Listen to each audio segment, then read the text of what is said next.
Once again, I will Muslim to spread the good news of our Heavenly Father. And this, to you, my dear brothers and sisters in Christ, I am humbly pleading your participation for a brief period of time.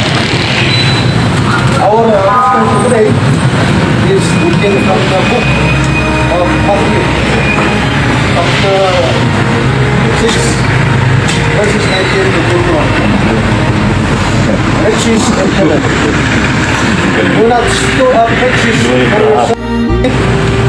Store up riches for yourselves in heaven, where moths and rust cannot destroy, and robbers cannot break in and steal. For your heart will always be where your riches are.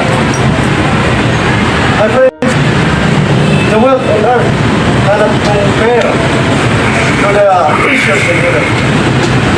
So, in order to gain, start entering yourself. Love your enemies. Forgive someone. And you must share the gospel.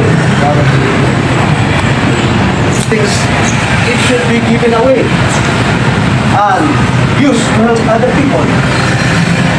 Especially worldly goods alone can be stolen or even managed. But the good deeds is spiritual values that will be revealed later on.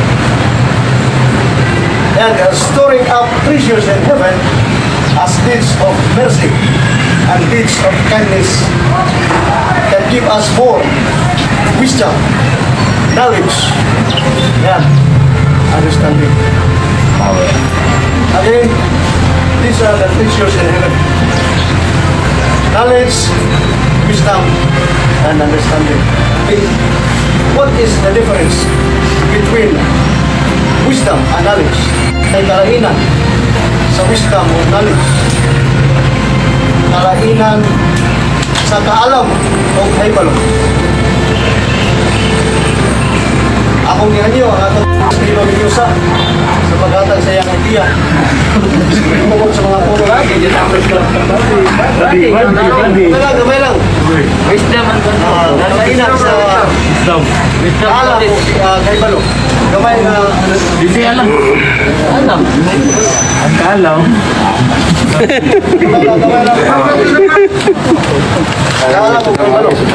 Kalaw.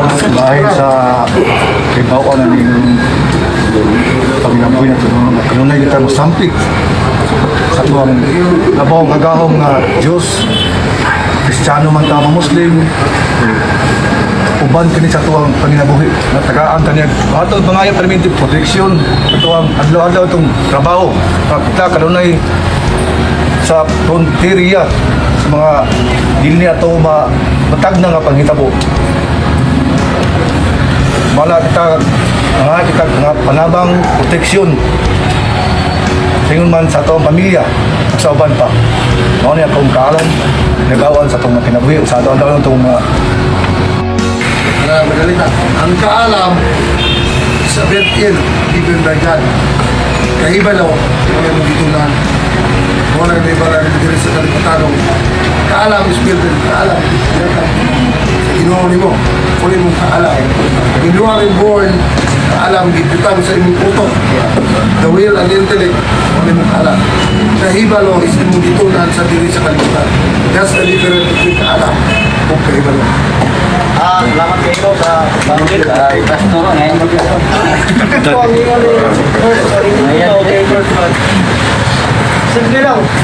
Ang kaalam o na ang dasa. Kita sa itong nagawang mga tao.